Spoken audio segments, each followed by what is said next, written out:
नमस्कार दोस्तों, Indian travel online में आपका एक बार फिर से स्वागत है। दोस्तों, भगवान शिव मुक्ति देने वाले हैं, वे ही जन्म देने वाले पालनहार और संहारक भी हैं। उनके दर पर दान मिलता है तो मृत्यु दंड भी मिलता है। वे ही आदि हैं, अंत हैं और अनंत ब्रह्मांड हैं। संपूर्ण धरती पर सभी धर्मों के लिए उनको ही किसी न किसी रूप में पूजा जाता है। हिंदू धर्म 4 धाम की यात्रा करना बेहद जरूरी है। इस यात्रा का आध्यात्मिक महत्व है। जिस व्यक्ति के मन में वैराग्य और धर्म की ज्योति जल जाती है, उसे 4 धाम यात्रा जरूर करनी चाहिए। 4 धाम यात्रा में केदारनाथ, द्वारकाधीश, जगन्नाथ, रामेश्वर ये सब आते हैं। दोस्तों, केदारनाथ पर्वतराज हिमालय के केदारनाथ नामक सुरंग पर स्थित है। केदारनाथ धाम और मंदिर 3 तरफ पहाड़ों से घिरा हुआ है। हर तरफ करीब 22,000 फुट ऊंचा बाबा केदारनाथ का मंदिर है। दूसरी तरफ है 21,600 फुट ऊंचा खर्च कुंड और तीसरी तरफ है 22,700 फुट ऊंचा भरत कुंड। न सिर्फ 3 पहाड़ बल्कि 5 नदियों का ये संगम भी है। यहाँ पर मंदाकिनी, मधुगंगा, क्षीर गंगा, सरस्वती और श्रवणगौरी नदियों का संगम है। इन नदियों में से कुछ का अब अस्तित्व नहीं रहा, लेकिन कभी न कभी तो थी। अलकनंदा की सहायक मंदाकिनी आज भी यहाँ पर मौजूद है। इसी के किनारे है बाबा केदारनाथ का धाम। यहाँ सदियों से भारी बर्फ और बारिश में जबरदस्त पानी आता है। समुद्र तल से तकरीबन 3,584 फीट की ऊंचाई पर स्थित ये धाम है और यहाँ पर पहुंचना काफी कठिन है। दोस्तों, अब 4 धाम यात्रा चल रही है। हजारों लाखों की संख्या में बाबा केदारनाथ के दर्शन के लिए श्रद्धालु जा रहे हैं। शिव के ज्योतिर्लिंग का दर्शन और पूजन को बड़ा ही शुद्ध, पवित्र और अत्यधिक विनम्र होकर किया जाता है। अन्यथा भोले भंडारी का अपमान उनके गणों, उनकी अर्धांगिनी को बर्दाश्त नहीं होता।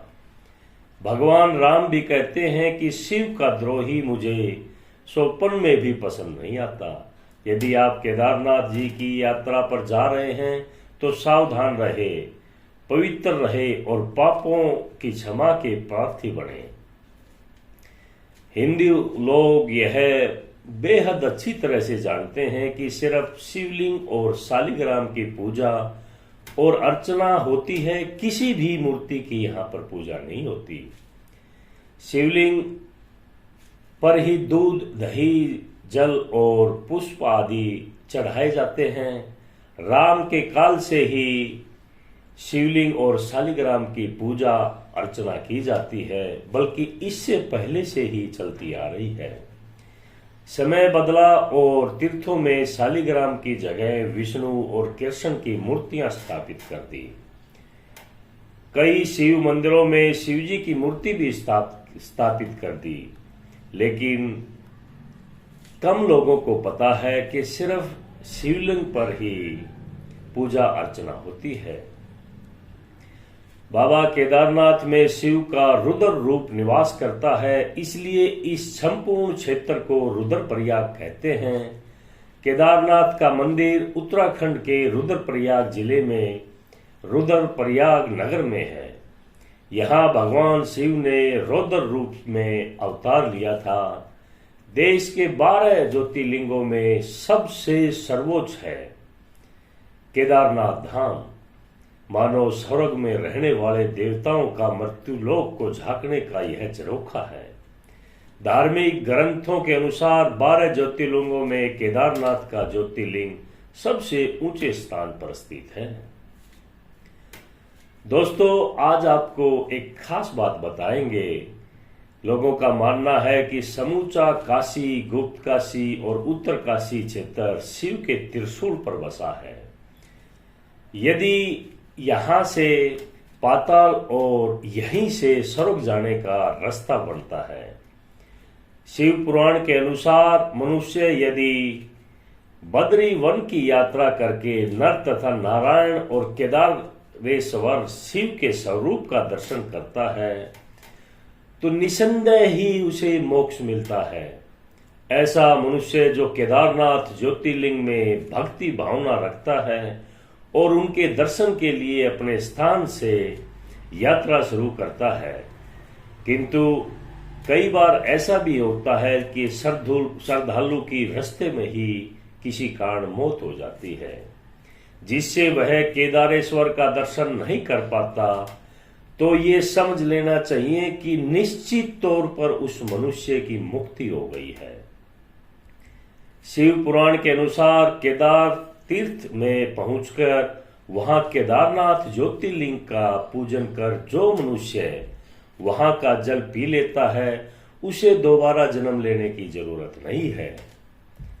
स्कंद पुराण में भगवान शंकर माता पार्वती से कहते हैं, हे प्राणेश्वरी, यह क्षेत्र उतना ही पुराना है जितना कि मैं हूं। मैंने इसी स्थान पर सृष्टि की रचयिता के लिए ब्रह्मा जी के रूप में पर ब्रह्मत्व को प्राप्त किया था। तभी से यह स्थान मेरा चिर परिचित आवास है। यह केदारखंड मेरा चिर निवास होने के कारण भूस्वर्ग के समान है। पुराणों के अनुसार एक कथा आती है, हिमालय के इस क्षेत्र में भगवान विष्णु को चौथे अवतार महातपस्वी नर और नारायण ऋषि तपस्या करते थे। इन दोनों ने पवित्र हिमालय के बद्रिकारेश्वर में बड़ी तपस्या की। उन्होंने पार्थिव शिवलिंग बनाकर श्रद्धा और भक्ति पूर्वक से उसे स्थापित किया। भगवान शिव से प्रार्थना की। उनकी आराधना से प्रसन्न होकर भगवान भोले शंकर प्रकट हुए और उनकी प्रार्थना अनुसार ज्योतिर्लिंग के रूप में सदा वहां पर वास करने का वरदान दे दिया। भगवान शंकर उन दोनों तपस्वियों के अनुरोध को स्वीकार करते हुए हिमालय के केदार तीर्थ में ज्योतिर्लिंग के रूप में सदा के लिए स्थापित हो गए। बद्री केदार घाटी में नर और नारायण नामक दो पर्वत आज भी विद्यमान हैं। कहते हैं कि जिस दिन उक्त पर्वत भूस्खलन के कारण आपस में मिल जाएंगे उसी दिन यह दोनों ही तीर्थ समाप्त हो जाएंगे, यानी लुप्त हो जाएंगे। दोस्तों, चार धाम यात्रा चल रही है। 10 मई से ये यात्रा चली है और 19 अगस्त तक चलेगी। 15 अप्रैल से रजिस्ट्रेशन भी चालू है। जिस भक्त ने यात्रा पर जाना है अपना रजिस्ट्रेशन करवा लीजिए, मेडिकल सर्टिफिकेट ले लीजिए और यात्रा के लिए रवाना हो जाइए।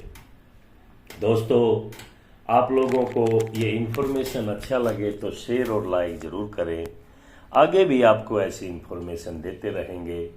नमस्कार। हर हर महादेव।